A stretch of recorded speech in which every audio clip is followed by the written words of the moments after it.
Assalamualaikum warahmatullahi wabarakatuh. Salam sejahtera bagi kita semua. Shalom, Om Swastiastu, Namo Buddhaya, salam kebajikan.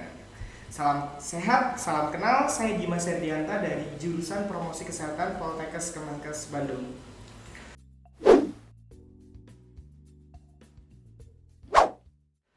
Seperti yang kita ketahui ya, bahwa kegiatan mahasiswa ini merupakan salah satu kegiatan atau hal yang mendukung proses belajar mahasiswa di kampus. Kenapa seperti ini? Karena kegiatan mahasiswa merupakan salah satu wadah bagi mahasiswa itu sendiri untuk mengembangkan soft skill sebagai pendukung kompetensi akademik yang dimilikinya. Nah, pada hari ini, pada kesempatan kali ini kita akan berbincang-bincang nih terkait dengan kegiatan eksternal seorang mahasiswa atau aktivitas mahasiswa di luar kampus. Dan kebetulan pada kesempatan kali ini kita akan berbincang dengan seorang mahasiswa yang berpartisipasi dalam suatu kegiatan yang bertaraf internasional. Sebelumnya, mari kita sapa terlebih dahulu Siva. Halo Siva. Siva ini adalah mahasiswa dari jurusan Promosi Kesehatan ya, program studi Promosi Kesehatan, program Sarjana Terapan. Ngomong-ngomong, Siva, apa kabar Siva? Kabar baik, Pak. Syukur. Siva, dengar-dengar nih Siva baru selesai mengikuti suatu kegiatan ya di luar kampus ya? Iya, betul. Oke, kalau boleh tahu, boleh nggak pada kesempatan kali ini Siva sharing-sharing nih terkait dengan apa sih kegiatan yang telah Siva ikuti beberapa waktu lalu? Iya, boleh, Pak. Jadi untuk kegiatannya sendiri namanya itu High Level Intergovernmental Meeting on the Final Review of ASEAN and Pacific Decade with Person with Disability 2013 until 2022. Ya, jadi untuk kegiatannya sendiri itu ada konferensi internasional yang membahas tentang CPRD, Convention Person Right with Disability atau hak-hak disabilitas. Nah, untuk konferensi ini itu diselenggarakan dari Perserikatan Bangsa-Bangsa dan juga collab dengan Kementerian Sosial karena dilaksanakan di Indonesia.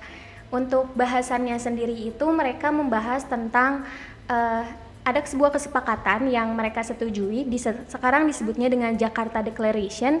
Itu adalah menegaskan kesepakatan yang sebelumnya pernah dibahas di Beijing Declaration dan juga Incheon Strategy sekitar 10 tahun yang lalu. Nah, pada tahun ini itu mereka berkomitmen kembali untuk menegaskan apa aja sih hak-hak disabilitas di negara Asia Pasifik. Karena kan seperti yang kita tahu bahwa Asia Pasifik itu rumah bagi sekitar 700 juta penyandang disabilitas. Sedangkan kita tahu masih banyak hal-hal aksesibilitas yang perlu ditingkatkan. Jadi begitulah kenapa diadakannya konferensi ini. Wow, keren sekali ya Siva ya. Ini kegiatan yang bertaraf internasional ya, yang diadakan oleh PBB ya, dan dimotori oleh Kementerian Sosial ya di Indonesia ini. Nah, kalau boleh tahu nih, peran Siva dalam kegiatan ini apa? Oke, jadi waktu di sana itu Siva bertanggung jawab sebagai konferensi asisten. Konferensi asisten itu tugasnya adalah untuk mengatur bagaimana jalannya acara konferensi di dalam gedung. Karena nggak semua orang punya akses untuk ke dalam gedung, karena kita tahu itu konferensi hal-hal yang serius dan sangat fundamental. Jadi harus diperkecil lah hal-hal yang sekiranya bakal membuat noise di sana. Nah, Siva bertanggung jawab di sana dan juga ya, untuk tanggung jawabnya sendiri seperti mengakomodir kebutuhan mereka di dalam konferensi. Misalnya ada lumayan cukup banyak orang yang di sana itu mereka disabilitas. Jadi kita itu mengakomodir apa kebutuhannya, karena kadang misalnya contohnya sendiri untuk disabilitas yang menggunakan kursi roda. Mereka itu kadang beberapa jam butuh pergerakan karena mungkin badannya pegel ataukah mereka butuh sesuatu. Nah, itu yang sesuatu harus kita akomodasi. Dan untuk delegasi-delegasi lain, apakah misalnya ada mereka yang mau dikonfirmasikan di situ juga bisa. Oke, berarti peran Siva dalam kegiatan International Conference ini sebagai conference assistant ya, yang ikut secara langsung tergabung dalam acara inti conference internasional ini. Nah, oke Siva, ini kan merupakan suatu kegiatan bertaraf internasional ya. Merupakan satu hal kebanggaan bagi kami nih di jurusan Promosi Kesehatan, melihat mahasiswa kami, melihat anak didik kami bisa tergabung atau bisa terlibat dalam sebuah event bergengsi nih kayak gitu. Nah, Siva, Kalau boleh tahu, dulu gimana sih kok bisa sampai tahu informasi terkait dengan kegiatan ini? Boleh diceritain nggak, Bang? Silakan. Oke, jadi untuk awalnya sendiri, Syifa ini adalah orang yang cukup interesting tentang isu-isu disabilitas. Jadi waktu itu pernah beberapa kali ada pengalaman pribadi bersinggungan dengan teman-teman disabilitas, pernah belajar bahasa isyarat juga, jadi tergabung dalam komunitas untuk belajar bahasa isyarat. Nah di situ tuh ada informasi bahwa terkait ini ada loh kesempatan kita untuk nge-assist teman-teman disabilitas di taraf internasional, dan mereka kasih tahu. Kemudian nah kita cobalah daftar. Ternyata untuk persyaratannya sendiri itu bisa dibilang cukup kompleks menurut Syifa, karena ada beberapa hal yang harus dikuasai. Itu waktu itu bahasa Inggris dan juga bahasa isyarat. Nah untuk bahasa isyaratnya sendiri sebenarnya saya nggak menguasai, tapi dicoba aja gitu, dan ternyata ya rezekinya alhamdulillah lolos. Berarti informasi ini didapatkan Siva karena ini ya jejaring ya, sebelumnya Siva punya pengalaman bersinggungan, sering terlibat dalam beberapa kegiatan yang memang melibatkan beberapa difabel ya, dan kegiatan sosial di tema disabilitas. Oke Siva, kalau boleh tahu apa sih yang memperkuat nih atau motivasi kamu untuk tergabung atau terlibat dalam event internasional ini? Oke, ya motivasi terbesarnya sih sebenarnya pengen tumbuh, pengen coba banyak hal baru gitu kan. Masih mahasiswa juga, sepertinya ada banyak hal-hal yang bisa dicoba, mungkin seperti itu. Terus juga karena saya tertarik tentang hal-hal terkait difabel, jadi pernah beberapa kali ada sesuatu hal yang membuat kayak ngena gitu ke hati, dan kayaknya pengen deh coba bantu, pengen deh coba ikut berpartisipasi, pengen deh kayak bermanfaat lah buat mereka. Jadi salah satu ceritanya itu waktu itu saya pernah ketemu sama teman dan temannya itu bawa teman yang difabel, dan secara nggak langsung saya itu menggerutu bahwa bahasa isyarat itu susah, karena bahasa isyarat itu kita harus benar-benar ekspresif. Nah terus saya menggerutu, dan temannya itu dia nulis, teman tulinya itu, kakak bisa belajar bahasa isyarat tapi saya nggak bisa belajar mendengar. Nah dari situ mungkin kayak titik balik, dan saya pengen belajar bahasa isyarat lebih dan lebih.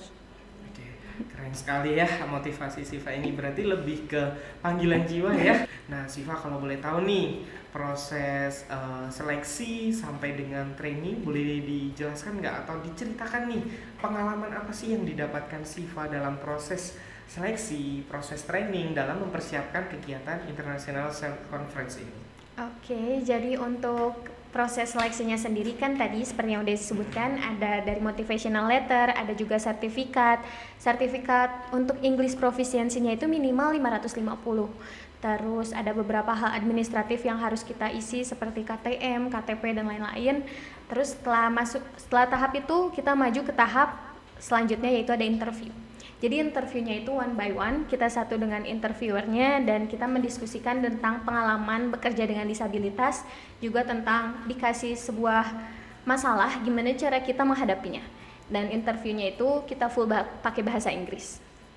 Nah, jadi kita datang one by one, tapi sepertinya ada beberapa penilai gitu, karena ada banyak yang off cam.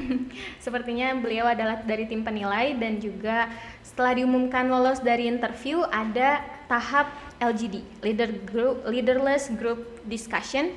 Jadi itu adalah peserta yang terpilih dari interview. Kita di satu breakout room ada sekitar 4 peserta dari masing-masing universitas tentunya, dan juga kita mendiskusikan satu isu. Ada satu masalah, ada banyak masalah sebenarnya, dan kita disuruh memprioritaskan masalah. Nah, yang menarik di sini adalah waktu di grup saya itu kita punya perbedaan pendapat, karena kayak menurut saya sih ini masalah nggak urgent banget, tapi kalau menurut yang lain mungkin urgent. Ini ya ada macam-macam kepala, macam-macam opini, dan alhamdulillah waktu itu saya mengemukakan pendapat gitu ya, bahwa dalam kita menentukan masalah tuh ada loh teorinya. Kita bisa pakai USG seperti yang kita tahu, karena cukup familiar untuk di Promkes, urgency, serious, and groundness. Dan aku coba untuk mungkin untuk mengajak teman-teman bahwa gini loh cara memprioritaskan masalah. Ada loh kayak masalah yang sebenarnya urgent gitu, karena kalau nggak di-tackle sekarang itu bisa jadi masalah untuk kedepannya. Dan alhamdulillah yang lain setuju. Nah itu sih yang membuat saya kayak Wow, untung belajar, untung nggak meleng gitu waktu di kelas. Jadi alhamdulillah itu sih. Oke, berarti kalau boleh disimpulkan nih, proses seleksi Siva itu tadi ada proses seleksi administrasi ya, lalu wawancara dan focus group discussion ya. Dan pastinya pada focus group discussion tadi ada satu poin sih yang saya tangkap ya, ternyata hal yang di kelas pun ternyata masih ke bawah ya di kegiatan luar kampus seperti itu ya. Iya. Syukurlah.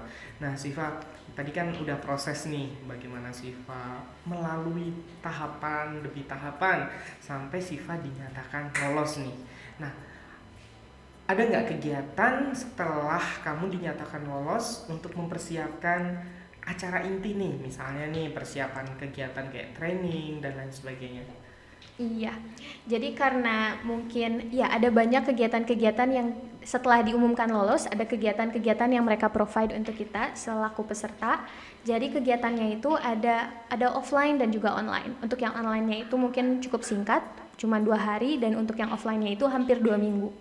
Jadi untuk kegiatannya tersendiri itu ada banyak narasumber-narasumber keren yang mereka datangkan, bahkan dari luar negeri. Ada yang namanya Miss Aiko, beliau dari Jepang, beliau menceritakan tentang pentingnya aksesibilitas untuk orang disabilitas. Terus juga ada lagi Menteri Perempuan dan Disabilitas dari Indonesia, ada juga dari luar negeri. Mereka sharing-sharing banyak sekali hal.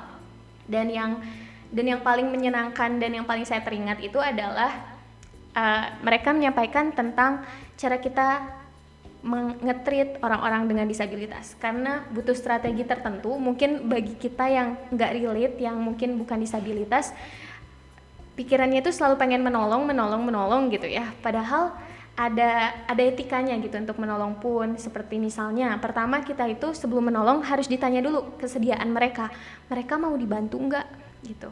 Karena kalau misalnya takutnya delegasi dari negara yang sudah maju, karena mereka terbiasa untuk apa-apa itu sendiri, ketika kita bantu, ketika apa-apa mau kita provide, takutnya malah jadi salah, dimaknai dengan salah gitu, malah takutnya jadi kayak merendahkan gitu. Jadi hal-hal seperti itu yang paling fundamental kita harus bertanya. Oke Siva, tadi kan cukup ceritakan singkat terkait dengan persiapan pada saat training tadi. Nah, pada saat persiapan itu kamu berinteraksi dengan siapa aja sih di sana? Oke, untuk saat persiapannya itu kita berinteraksi dengan ada beberapa rekan-rekan disabilitas dari Kementerian Sosial. Mereka adalah orang-orang yang terpilih untuk kerja di sana. Awalnya mungkin agak lumayan surprise gitu, karena waktu pertama kali ditemui dan mereka langsung ngomong dengan sign language. Oke, karena masih baru juga gitu ya, jadi agak gugup dan ibu boleh di type aja di HP gitu. Kadang itu yang saya lakukan karena saya kurang paham gitu dengan sign language. Terus juga untuk yang selanjutnya itu ketemu dengan dengan pemateri-pemateri yang luar biasa dari Kementerian Pariwisata, Kementerian Luar Negeri, protokoler dan lain-lain. Dan yang paling nggak kalah menyenangkannya itu ketemu dengan teman-teman dari seluruh bagian Indonesia, dari Sabang sampai Merauke ada. Dan mereka itu, dan yang membuat saya lumayan sangat-sangat terkesan waktu itu, pernah ada suatu kegiatan. Pertama kali kita datang, kita disuruh untuk perkenalan pakai bahasa yang dikuasai, dan juga ditanya satu pertanyaan secara acak. Sebenarnya pertanyaannya itu bisa jadi kayak tadi makan apa, tadi gimana perjalanan ke sini.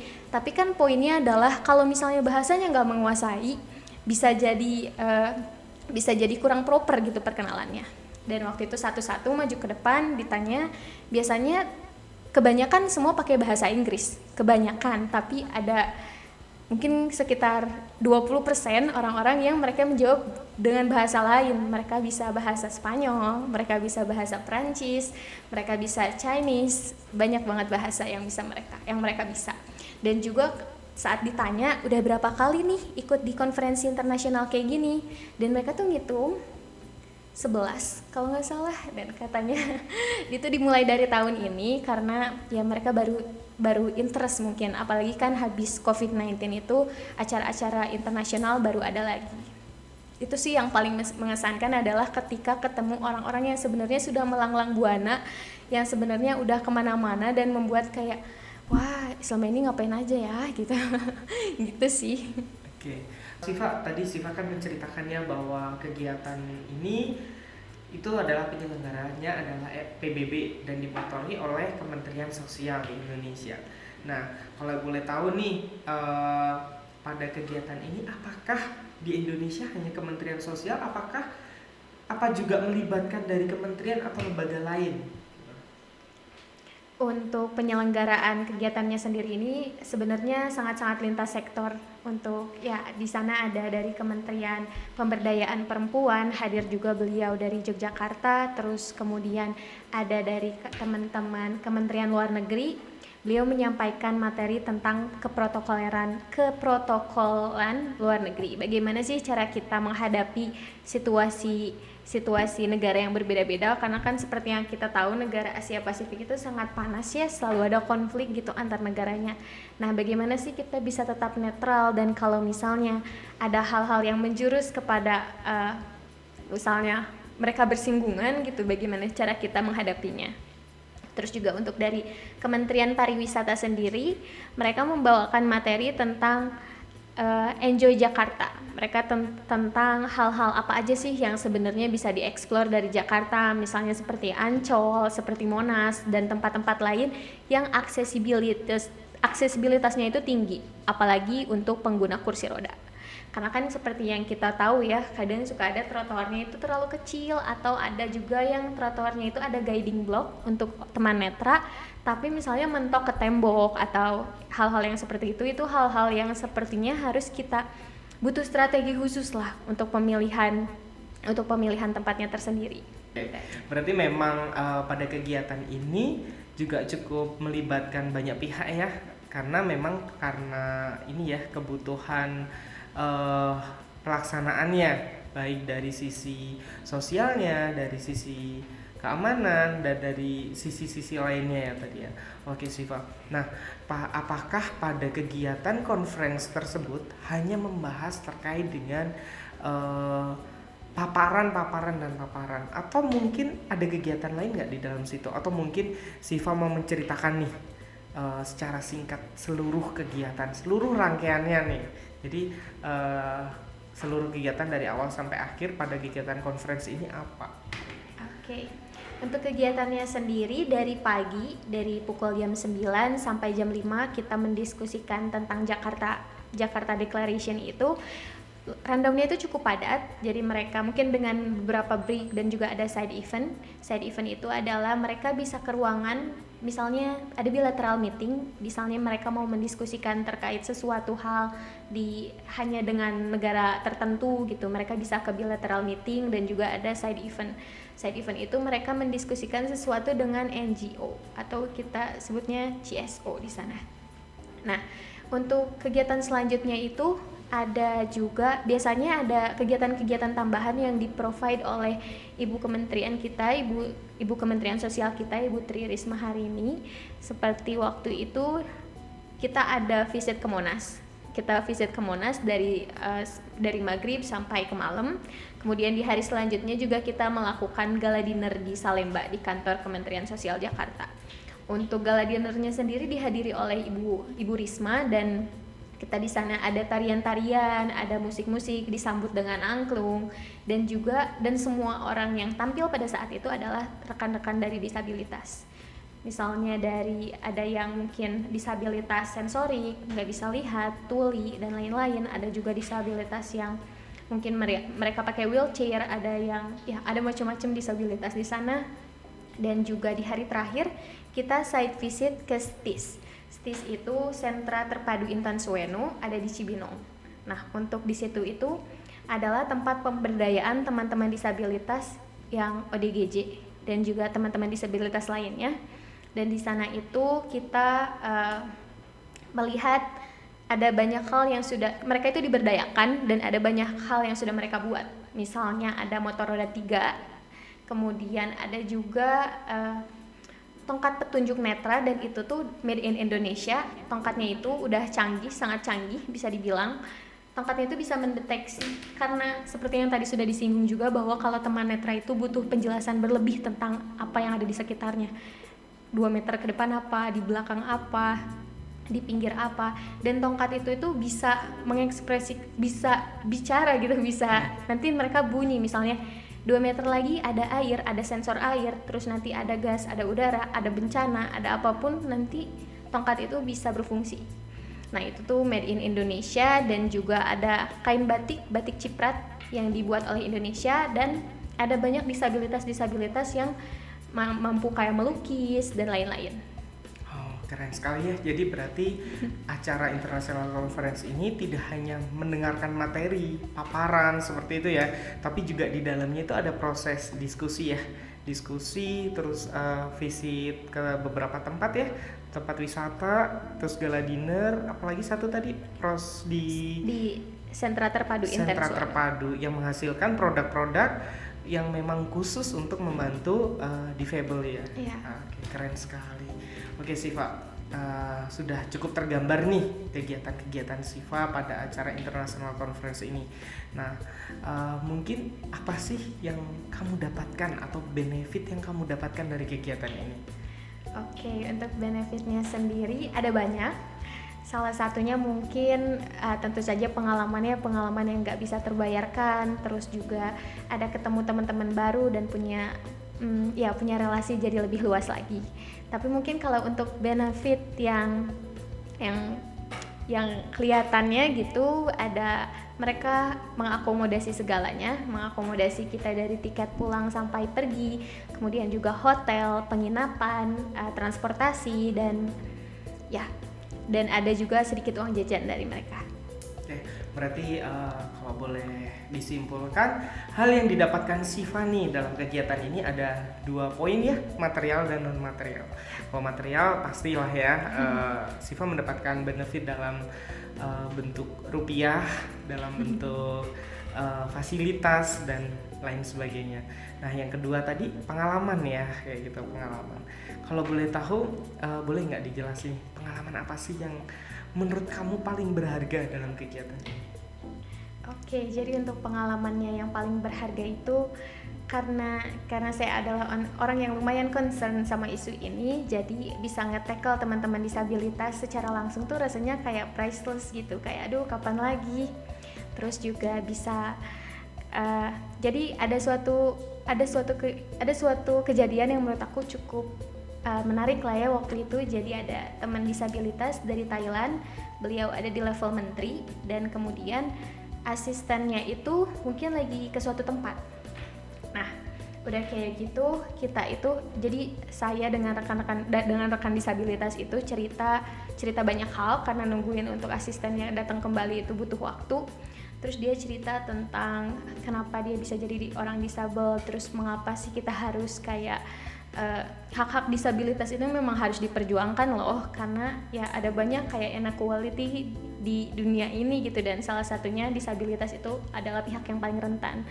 Nah, kemudian juga waktu itu pernah beberapa kali awalnya rada, mungkin ini beda pengalaman, rada awkward awalnya. Jadi ada disabilitas yang mereka itu minta ke kamar mandi. Nah, terus jadi kan kita pakai kamar mandi akses, dan di kamar mandi akses itu sangat-sangat luas, dan kalau misalnya untuk mereka teman tuli bisa lebih mudah karena mereka bisa lihat keadaannya. Teman-teman pakai wheelchair juga mereka bisa lebih mudah. Tapi kalau misalnya yang teman-teman dari tunanetra, sebenarnya saya masih kayak bertanya-tanya nih gimana gitu SOP-nya. Nah, terus udah kayak gitu ternyata kalau misalnya seperti yang tadi udah dijelaskan, kalau misalnya ke teman-teman tunanetra itu kita segalanya harus detail. Jadi dikasih tahu aja, ini shower, ini toilet, di-describe gimana sih lingkungannya, dikasih pegang mereka tuh kayak gimana. Nanti mereka tuh awalnya pas ditinggalin gitu ya agak was-was juga nih, gimana kalau misalnya jatuh, gimana kalau misalnya kenapa-napa gitu, karena itu kan tanggung jawab kita. Tapi ternyata mereka punya ingatan yang benar-benar sangat bagus gitu, ingatan yang benar-benar detailnya tuh mereka inget, sampai kayak suara kayaknya kayak hentakan napas aku aja yang suara aku tuh mereka baru oh it's you, okay, baru mereka mau. Kalau misalnya ada orang lain aja ya gitu, mereka kayak oh it's not Shiva gitu. Jadi mereka tuh ngeh banget. Oke sih. Berarti selain pengalaman ya, tapi Shiva juga bisa melihat dunia difabel secara dekat, dan Shiva bisa partisipatif ya, bisa melihat dan bisa merasakan bagaimana ada di dunia mereka seperti itu. Oke Siva, mungkin nih yang terakhir, harapan kamu setelah mengikuti kegiatan ini apa Siva?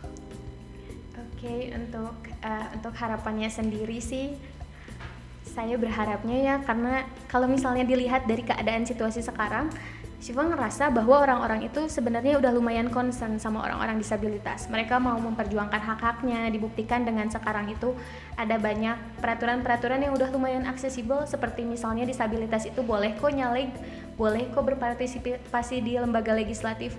Dan mungkin harapannya adalah selain masih banyak yang harus diperbaiki, tapi seperti fasilitas publik, dan mungkin untuk mahasiswa seperti kita adalah yuk kita belajar sama-sama tentang etika nge-treat disabilitas sama, karena kadang yang ditemukan di lapangan ya, kita tuh mau kok nolong disabilitas, cuman nggak tahu caranya gimana, apalagi yang pakai wheelchair, kursi roda. Kadang kita main angkut-angkut aja gitu kan, padahal bisa takutnya kan jatuh, takutnya kan mereka nggak nyaman, karena kalau misalnya kita megang kayak alat bantu disabilitas itu, misalnya entah wheelchair atau misalnya tongkat penunjuk, itu tuh bagian dari tubuh mereka, dan kita tuh nggak bisa asal megang. Kita tuh harus izin, boleh dipegang, boleh enggak, atau ya karena kadang yang nggak mau pun ada gitu. Jadi itu tuh hal-hal yang sebenarnya harus diperhatikan lah, apalagi di fasilitas publik atau di mana-mana. Kadang mungkin kita randomly ketemu orang-orang disabilitas, dan ya mungkin buat kita tuh sepele, tapi buat mereka tuh benar-benar kayak wah ngaruh, kayak ya terima kasih gitu mereka tuh, dan itu kayak benar-benar bikin hati kalian tuh kayak heartwarming banget. Oke, Siva, sebelum mengakhiri kegiatan pada kali ini, bolehlah ya sebagai penutup kita memberikan contoh nih bahasa isyarat yang sudah diajarkan Siva tadi. Oke Siva, boleh kita coba ya, 1, 2, 3. Indonesia Jaya, semangat semuanya. Oke, terima kasih Siva. Oke, terima kasih Siva atas bincang-bincangnya pada kegiatan kali ini ya. Siva sudah menjelaskan nih kegiatan International Conference, bagaimana persiapannya, bagaimana trainingnya, dan pada pelaksanaan hari H pun ternyata sangat berwarna ya kegiatan International Conference ini, dan pastinya juga memberikan benefit bagi Siva sendiri, baik itu dari sisi materi maupun non materi. Oke. Baik, selamat siang, sampai jumpa pada kegiatan selanjutnya.